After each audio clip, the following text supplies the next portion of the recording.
folks are talking into their cameras and they're broadcasting, to the internet, to Instagram, to Facebook, to any news organization that will pick it up. And it just reminds me of, and I think we're all of the age where Vietnam was on TV every single night. That was the first time that the American people as a culture had to experience what war really was. With the embedded reporters were coming on the news every single night and showing us pictures of what had happened that day. And the answer to it was, no, we're not going to stand for this anymore. And it didn't end well for pretty much anybody, but it ended, didn't it? And there was a long period of time, I say that almost everybody said, no, we're just not doing war anymore. This war's not the thing that we do. So I don't know what's next. Well, you forget too. There's that expression about the I think it's I want to say it's a Chinese expression about when you have a comfortable pair of shoes, you just walk. You forget you're even wearing them until you wear them out, and then you recognize it. So, so sometimes when you're talking about certain ideals and ways that we've lived over the last few decades, you just get comfortable with what you have and you don't notice it anymore. It's like, being comfortable with youth or health until it's taken away. And then it's like, oh, now you're looking back, and of course, who are you going to be in that moment? Are you going to blame the healthcare system or blame someone else, or are you going to blame yourself, or are you going to find, the space within yourself for compassion and kindness and, you know, and some type of tender attention? So, so it's interesting. I remember I was running my dojo when 9/11 happened, and the thing we all committed to was really the smiling eyes practice. Yeah. Just put a smile in your eyes. It's 10% more than everyone you meet. And even if you can't directly, you know, I mean, like I gave blood to help, and there were things you could do directly, but more importantly, it's just what part of your light, of your candle, can shine to, unasked, without any consideration for how it will come back to you, can you pass on? Regardless of just that reminder of that, and that's what I find myself with everything that's been happening. It's just taking that extra moment to thank the person that bagged the groceries, or, just the little things you do consistently day in and day out that can change a planet. Mhm. I like seeing the massive gatherings throughout the world. Mm. That kind of gives me a little bit more hope that people are standing together against or for peace. Is rather have, like Mother Teresa said, I want to attend an anti-war rally, but do a peace rally and I'll be there. Um, and all the, like they said, like look for the good. So all the things that the surrounding countries are doing. The mothers in Poland leaving strollers on the train platforms for the mothers that had to leave without them. That kind of thing. Or one cool thing I saw, and hopefully it doesn't get ruined, but that you could buy Airbnb spots in Ukraine and surrounding countries. Yeah, yeah, Where, that's cool. yeah, so that people, and somebody wrote back saying that they were already housing refugees for nothing, so this was helping them a lot. So like just all those little things that people are sharing to help out and look for the good again. I was watching or listening to he's a neuroscientist actually, and was doing studies on gratitude, and like like to turn it on its head. They did studies where people watching other people receive something and then be grateful for it has a bigger impact on you. Like to receive gratitude is almost more important than to acknowledge it. So it's kind of a cool. So that's what we can see, in my mind now, what we can see a lot of right now is just appreciate that sort of thing that's going on, but from one human to another, from one group to another, that's trying to aid people instead of, I look at the cameras and I just see bombs going. I go, like all I could think of is like simply put, war is stupid. Mm. I can't even think of a better thing to say about it. It doesn't Yeah. even make sense. How do you blow up buildings and people and I don't know. So I It's a look hell for of a temper tantrum, isn't it? something. I don't know. I mean, seriously? Yeah. That was a beautiful country. I mean, unbelievably clean with a we know it now. We've experienced their esprit de corps, their nationalist spirit. And the fact that no, they're not part of Russia. They really are not part of Russia. And the Russians know that. Guess what?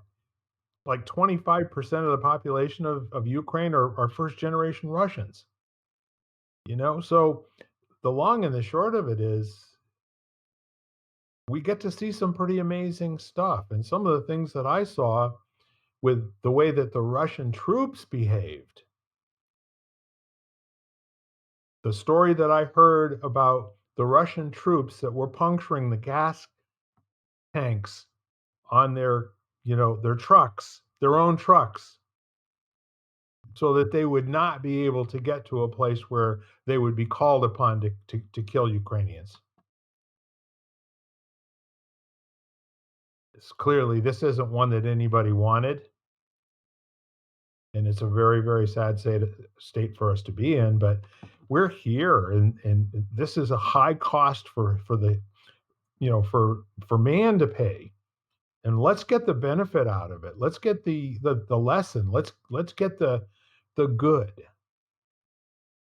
Yeah, I had an interesting conversation not that long ago with someone I'm working with who's very tied into the global Buddhist community.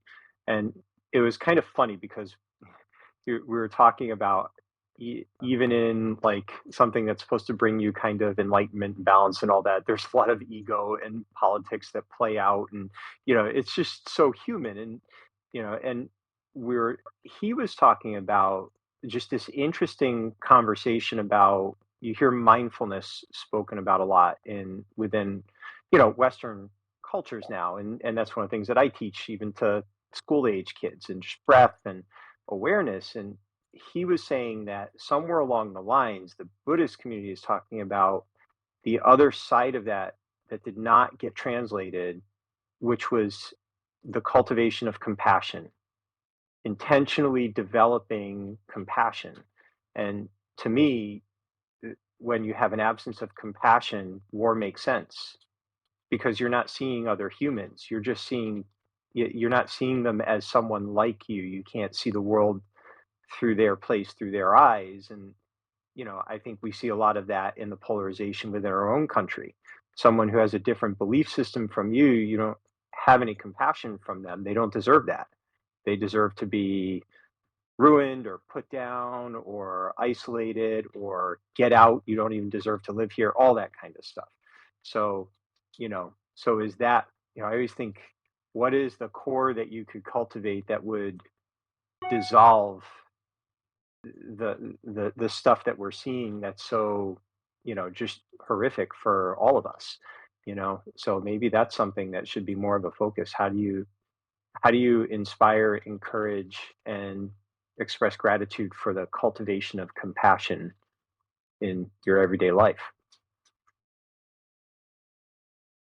Jan, it looks like you've got something that's coming. Yeah, I was thinking that, I don't really even think of that as compassion. I think of it as cultivating tolerance.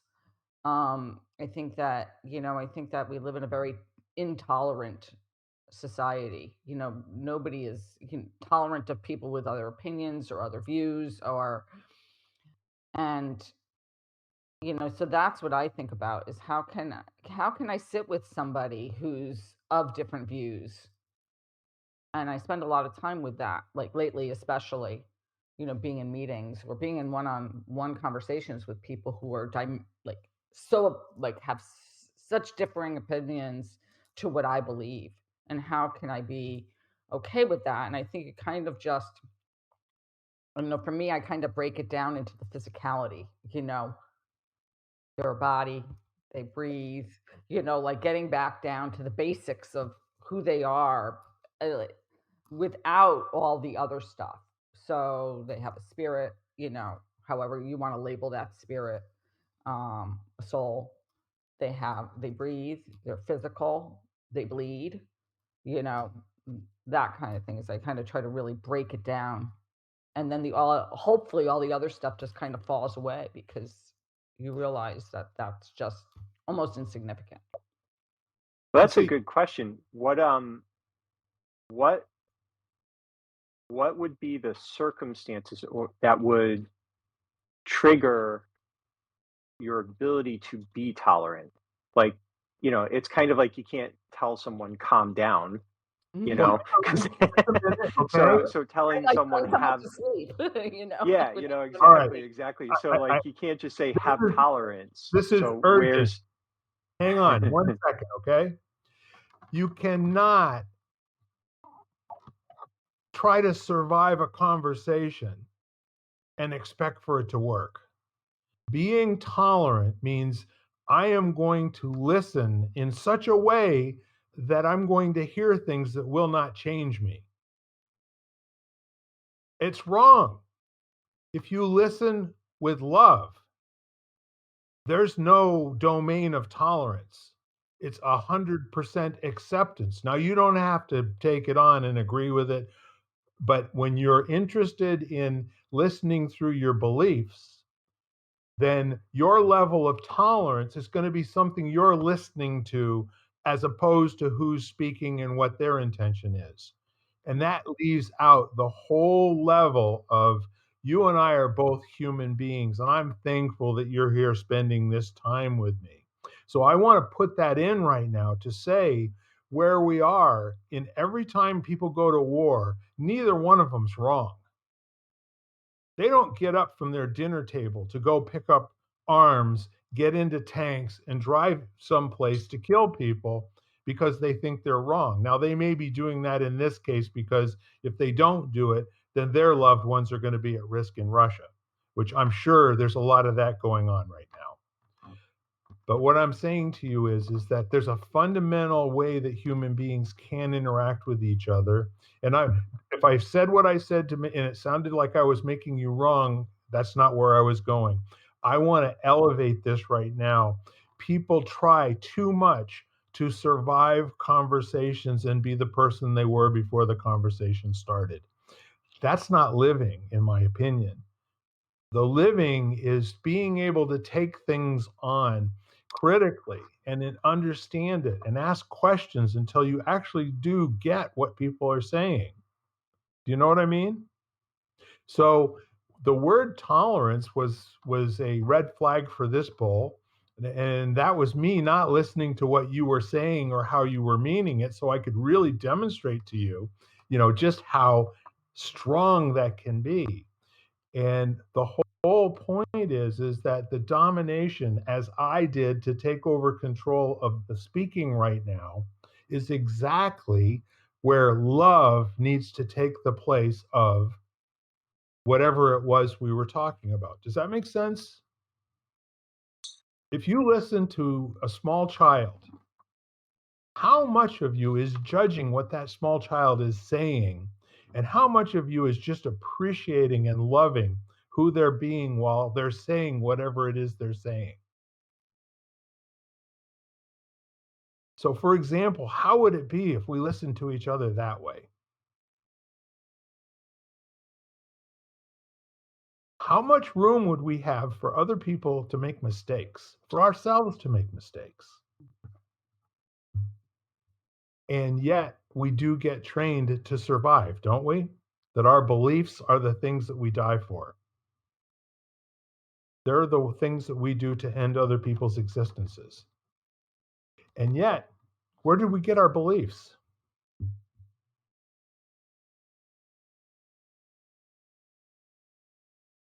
Am I off base here? We don't typically vote on what we believe, by the way, do we? Well, I think, well, your beliefs can evolve based on, evolve based on the